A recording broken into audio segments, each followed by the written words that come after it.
चल सुन ले,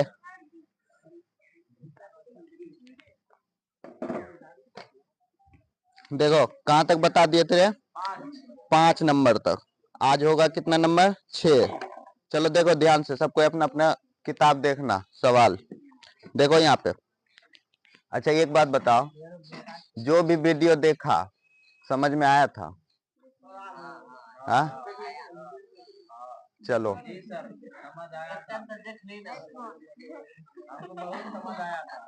चलो ठीक है, जिसको समझ नहीं आया वो पूछ सकता है बाद में भी, कोई दिक्कत नहीं। तो 2 बार देख लेना, फिर से हो गया, कोई दिक्कत। हाँ चलो आ जाओ अब 6 नंबर में। देखो 6 नंबर तो यहाँ पे बिल्कुल समझ आएगा, नहीं समझ आएगा पूछना। देखो कहता है एक समबाहु त्रिभुज है, एक समबाहु त्रिभुज है एबीसी की भुजा 2a है, उसके प्रत्येक शीर्षलंब की लंबाई ज्ञात करना है। देखो इसमें कुछ नहीं है, कहता है कि एक समबाहु त्रिभुज है। देखो समबाहु त्रिभुज का तीनों भुजा क्या होता है रे, बराबर। तो एक त्रिभुज बनाएंगे जिसका कि लगे कि तीनों भुजा क्या है, बराबर। ए बी और सी, इधर देखो ए बी सी, ये क्या है, एक समबाहु त्रिभुज है जिसमें कि तीनों भुजा क्या है, बराबर होता है। और इसके भुजा का माप दिया है सबका 2a, और ये भी 2a होगा, ये भी 2a होगा। कोई दिक्कत यहां तक? तो यहाँ कहता है कि इसके प्रत्येक शीर्षलंब की लंबाई बताओ। तो इस समबाहु त्रिभुज में कितना शीर्षलंब होगा, 3 होगा, क्योंकि तीनों कौन से खींचेंगे ना। ये हो गया एक शीर्षलंब, ये हो गया दूसरा, ये होगा तीसरा। नहीं यही होगा ना, इसका कुछ नाम दे देते हैं, पी क्यू आर, बस। आर एस टी कहाँ जा रहा है? चलो देखो शांत रहना। यहाँ देखो इसमें पहले जो दिया है वो लिख लेते हैं, ठीक। हमको यही ज्ञात करने बोल रहा है, ये शीर्षलंब की लंबाई, ठीक। ये भुजा दिया हुआ, शीर्षलंब की लंबाई ज्ञात करना है, कोई दिक्कत? चलो तो पहले हम आ जाते हैं यहाँ पे, जो दिया है 6 नंबर सवाल है, ये 6 नंबर सवाल है। चलो दिया गया है, लिखते हैं, दिया गया है कि ए बी सी एक समबाहु त्रिभुज है जिसमें प्रत्येक भुजा की लंबाई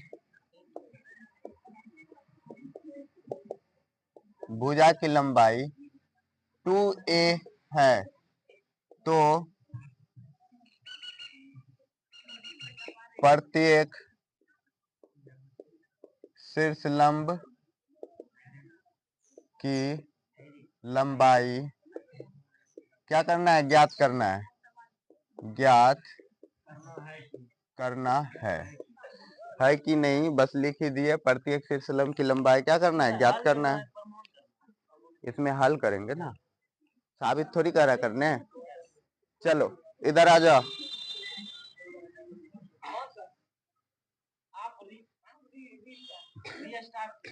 थोड़ा सा शांति बनाए रखो, नहीं तो अगर हम अशांत हो गए तो समझ रहे हैं। आ जा इधर, हल करते हैं। कोई दिक्कत, कोई प्रॉब्लम हो रहा है बता। चलो यहाँ देखो, देखो रे इसमें अब हमको हल क्या करना है, हल करना है कि ज्ञात क्या करना है, ए आर का लंबाई निकालना है। कोई दिक्कत? यही हुआ ना शीर्षलंब ए आर, और इसमें इधर से क्या हो गया, ए सी पी शीर्षलंब, और इधर से बी क्यू, नहीं तो यही इसका ऊंचाई निकालना है। तो हम क्या करेंगे, पहले देखो ऐसे तो समबाहु त्रिभुज का डायरेक्ट भी ऊंचाई निकल सकता है, लेकिन थोड़ा सा इसको किस पे निकालेंगे, ज्यामिति है तो ज्यामिति की तरह से निकालेंगे। कोई दिक्कत? देखो हाँ पहले क्या करेंगे, हम देखते हैं त्रिभुज, चूंकि त्रिभुज इसमें देख लो रे, ए आर बी और ए आर सी में दोनों को हम पहले क्या करते हैं, सर्वांग सम कर लेते हैं, कोई दिक्कत? हाँ, दोनों को बराबर कर लेते हैं। देखो यहाँ त्रिभुज ए आर बी तथा त्रिभुज A R C, A R C, कोई दिक्कत? ये इधर वाला त्रिभुज और एक इधर वाला त्रिभुज ले रहे हैं, कोई दिक्कत इसमें? इस दोनों में देखते हैं हम, देखोगे यहाँ पे इसका कोण भी 90 डिग्री है और इसका कोण भी 90 डिग्री, दोनों समकोण होगा ना? होगा कि नहीं समकोण? दोनों समकोण होगा दोनों तरफ। तो क्या हम लिख सकते हैं कोण ए आर बी बराबर होगा कोण ए आर सी बराबर 90 डिग्री के बराबर होगा कि नहीं? होगा। उसके बाद देखो इसका ये भुजा कर्ण है, त्रिभुज में कर्ण मानोगे, इसका ये भुजा भी त्रिभुज में कर्ण मानोगे, और दोनों भुजा बराबर है कि नहीं? समबाहु त्रिभुज का भुजा है तो ये भी 2a है, ये भी 2a है, तो दोनों भुजा बराबर है ना? बराबर है कि नहीं? तो क्या लिखेंगे, ए बी बराबर ए सी, है ना? ये भी ये है गिवन और ये भी है गिवन। उसके बाद देखोगे ए आर बीच में है ना भुजा, ए आर दोनों में कॉमन है, ए आर दोनों में कॉमन है, तो हम लिख देंगे इसीलिए ए आर बराबर है ए आर, ये क्या है कॉमन। तो यहां ध्यान से देखो तो तीन चीज बराबर हो गया, तो यहाँ क्या होगा, ये दोनों त्रिभुज सर्वांग होगा कि नहीं? तो लिख सकते हैं इसीलिए त्रिभुज ए आर बी सर्वांग त्रिभुज ए आर सी होगा ना? कोई दिक्कत नहीं। कैसे हुआ ये सर्वांग सम रे? आर एच एस से, ठीक, आर एच एस समकोण त्रिभुज है ना? देखो राइट एंगल, पहले ये राइट एंगल है ना, ये हो गया, और देखो ये कर्ण है ना, ये कर्ण है, हाइपोटेन्यूस होता है ना, और एस से क्या हो गया, ये साइड हो गया, साइड, ठीक।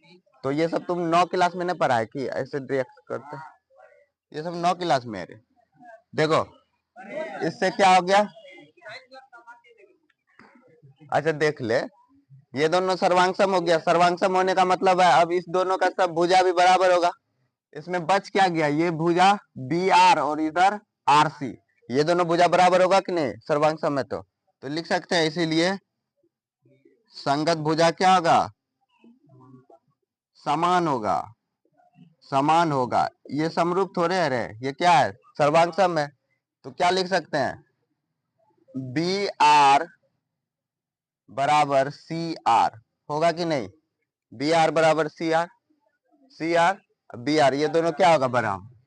अच्छा अब देखो बीसी, पूरा बीसी 2a है ना? पूरा बीसी कितना है, 2a। तो बताओ ये इतना कितना हो जाएगा, ये हो जाएगा a और ये भी हो जाएगा a, तब ना मिलके 2a हुआ होगा, होगा कि नहीं? दोनों बराबर है, इतना इतना बराबर है और टोटल मिलके है 2a, तो आधा होगा a और ये भी आधा होगा a, कोई दिक्कत?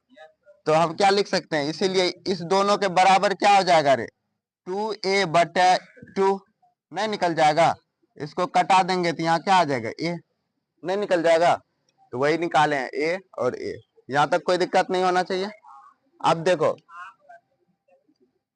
अब इधर देखो, अब हमको ये त्रिभुज है ना ए आर बी, एक समकोण त्रिभुज है, समकोण त्रिभुज में कर्ण हमको पता है, आधार भी पता हो गया, तो ऊंचाई निकल जाएगा, हम पाइथागोरस से जानते हैं। तो लिखते हैं इसीलिए अब त्रिभुज ए आर बी में, ए आर बी में पाइथागोरस, पाइथागोरस प्रमेय, प्रमेय से क्या हो जाएगा, पाइथागोरस प्रमेय से ए बी का स्क्वायर बराबर, ये समकोण त्रिभुज है रे, समकोण त्रिभुज है, इसमें जो है ये कर्ण हो गया, ये आधार हो गया, तो ऊंचाई नहीं निकल जाएगा, तो ए बी का स्क्वायर बराबर नहीं हो जाएगा ए आर का स्क्वायर प्लस बी आर का स्क्वायर। हमको निकालना क्या है, ए आर का स्क्वायर निकालना है। ए आर को उधर ही रहने दो, इधर ला लो इसको, ए बी का स्क्वायर माइनस बी आर को इधर लाओ तो माइनस हो जाएगा बी आर स्क्वायर बराबर क्या हो जाएगा ए आर का स्क्वायर। अब देखो मान रखते हैं, ए बी का मान कितना है 2a रख दिए, पर होल स्क्वायर है तो होल स्क्वायर।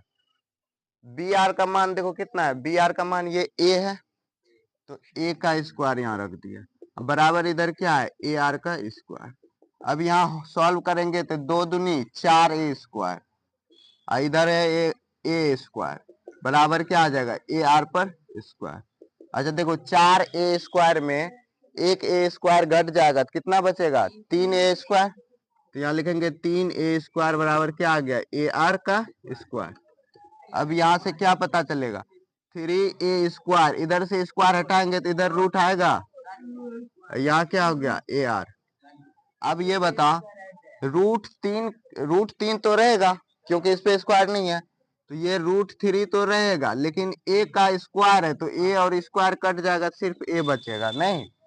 अब देखो यहाँ क्या बचा ए आर, तो मतलब ए आर बराबर क्या आ गया, हम लिख सकते हैं इसीलिए ए आर बराबर आ गया √3, नहीं ऐसे लिखो ए√3, यही तो हमको आंसर आ गया। ये ऊंचाई निकल गया ए आर का, यही ना शीर्षलंब, तो a√3 आ गया, यही हो गया। इसीलिए ये भी शीर्षलंब का इतना ही आएगा, ये भी शीर्षलंब का इतना ही आएगा। कोई दिक्कत? चलो यहाँ तक बना, उसके बाद बताएंगे क्वेश्चन 7।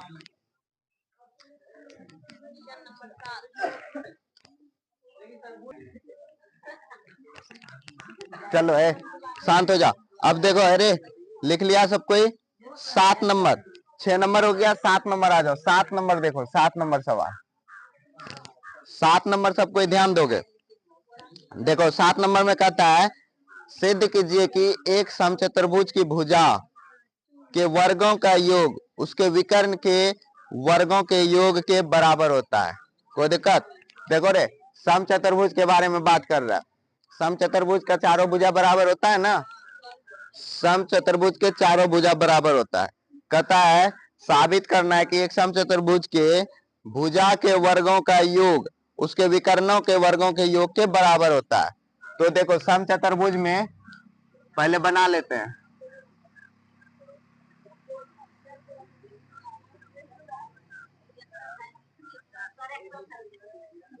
ये एक्सरसाइज है 6.5 का ही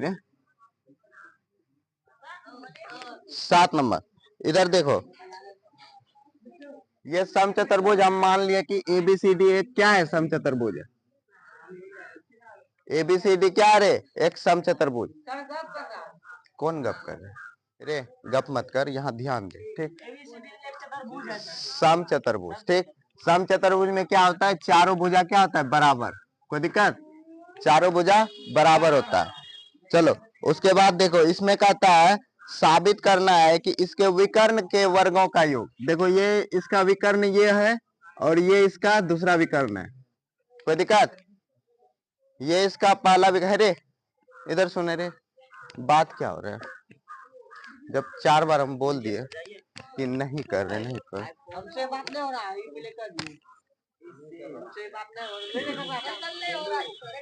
अगर दिख गया ना हमको कोई बात करते हुए तब देखो। चलो यहाँ देख लो एबीसीडी क्या है एक समचतुर्भुज, इसके ये विकर्ण है, एसी विकर्ण पहला और बीडी दूसरा विकर्ण। इसमें साबित करने बोल रहा है कि चारों भुजा का वर्गों का योग, मतलब ए बी का स्क्वायर, बी सी का स्क्वायर और सी डी का स्क्वायर और ए डी का स्क्वायर, सबका योग इस विकर्ण के वर्ग के योग के क्या होगा बराबर। यही साबित करना है। पहले हम जो माने हैं वो लिख देते हैं। माना कि ए बी सी डी क्या है एक समचतुर्भुज है, समचतुर्भुज है जिसमें ए सी तथा बी डी विकर्ण विकर्ण है तो साबित करना है कि, क्या साबित करना है? ये साबित करना है चारों भुजा के वर्गों का योग। देखो, ए बी का स्क्वायर प्लस बी सी का स्क्वायर प्लस सी डी का स्क्वायर प्लस ए डी का स्क्वायर बराबर ए सी का स्क्वायर, कर्ण के स्क्वायर के योग के बराबर, ए सी का स्क्वायर और बी डी के स्क्वायर के बराबर होगा। यही हमें क्या करना है? साबित। कोई दिक्कत? यहां तक समझा? ये हम साबित करेंगे। ये चीज दिया नहीं, हम अपने से लिखे, जो दिया है वो लिखे है बस। अब आ जाओ प्रमाण में, प्रमाण में आ जाओ। देखो प्रमाण में क्या कहता है, प्रमाण हम कैसे करेंगे इधर देख ले। चूंकि हम जानते हैं, अच्छा ये बताओ, समचतुर्भुज की भुजा बराबर सूत्र क्या होता है पता है? यही होता है। देखो यहां लिखते हैं समचतुर्भुज, चूंकि देखो, चूंकि समचतुर्भुज की भुजा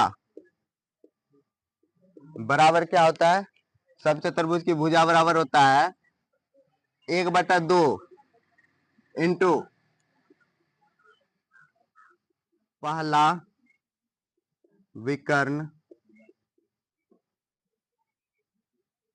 का वर्ग।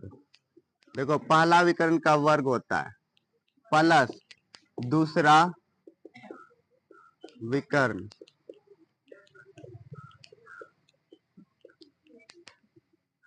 पहला विकर्ण का स्क्वायर और दूसरा विकर्ण का स्क्वायर। ये समचतुर्भुज की एक भुजा बराबर होता है। ठीक, समझा यहां तक? ये समचतुर्भुज की एक भुजा बराबर ये सूत्र ही होता है। ठीक, इसको ऐसे बनाएंगे, बहुत हल्का है, कोई दिक्कत नहीं है। ठीक, ये पहला विकर्ण, ये दूसरा विकर्ण, कोई दिक्कत? त्रिभुज है ये, विकर्ण होता है चतुर्भुज में। ये चतुर्भुज में 2 विकर्ण है ना, तो ये सूत्र होता है समचतुर्भुज की भुजा बराबर क्या होता है?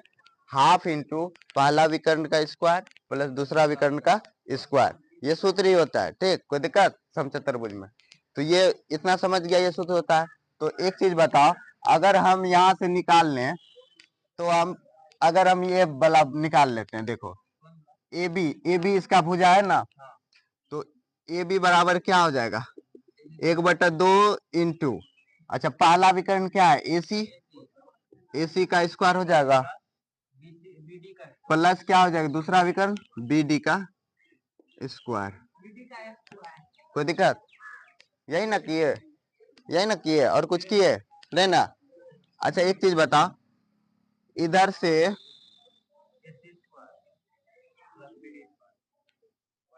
रुक जा रहे, ये सूत्र यही होता है ना?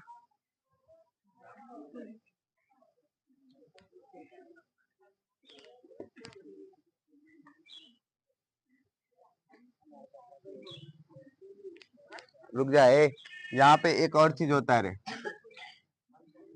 सुन जा सुन जा सुन। इस पे रूट होता है, इस पे रूट होता है पूरे पे, समझ रहा है? ये पूरे पे क्या होता है? रूट होता है। ठीक, ये ध्यान रखना। और यहाँ पे क्या हो जाएगा? रूट हो जाएगा, हो जाएगा। हाँ, ये रूट हो जाएगा, यहाँ भी क्या होता है? रूट होता है। कोई दिक्कत? तो क्या हो जाएगा? अब यहाँ से हम सोचो कि अगर ये रूट हटाएंगे तो दोनों तरफ स्क्वायर करना होगा, तो क्या हो जाएगा? दोनों तरफ स्क्वायर करने, दोनों तरफ वर्ग करने पर, वर्ग कर दो दोनों तरफ, तो ए बी का स्क्वायर हो जाएगा बराबर। अच्छा यहाँ देखो, यहाँ देखो, 1/2 पर स्क्वायर करेंगे तो 1/4 नहीं हो जाएगा? 1/4 हो गया। अब देखो यहाँ से स्क्वायर करेंगे तो ये रूट हट जाएगा, तो बचेगा क्या इधर? ए सी का स्क्वायर प्लस बी डी का स्क्वायर, यही बचेगा। कोई दिक्कत? ये 4 देखो आ जाएगा आगे, नहीं आएगा? तो इसको हम क्या करेंगे, या 4ab स्क्वायर बराबर क्या हो जाएगा?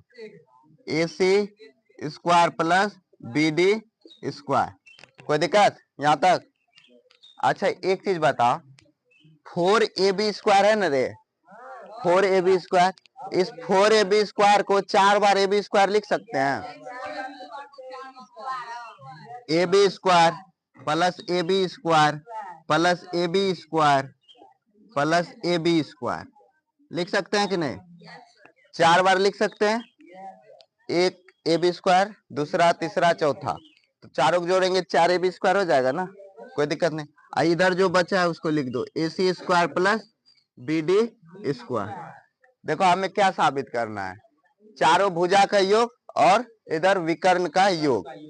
तो एक चीज बताओ, समचतुर्भुज है ना, समचतुर्भुज में चारों भुजा क्या होता है? बराबर।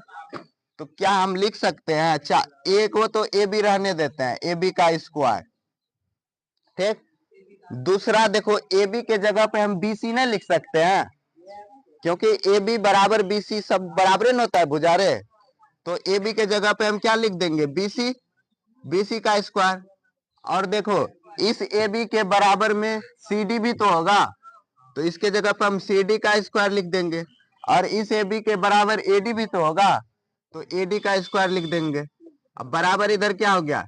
ए सी का स्क्वायर प्लस बी डी का स्क्वायर। ये क्यों हो गया साबित? साबित हुआ कि नहीं रे? साबित हो गया। क्यों हुआ? तो यहां लिख देना, क्योंकि ए बी बराबर बी सी बराबर सी डी बराबर ए डी, चारों भुजा क्या है? बराबर है, क्योंकि ये समचतुर्भुज है। कोई दिक्कत? तो ये हो गया प्रूव्ड, यहाँ पे प्रूव्ड, ठीक। इसको लिखो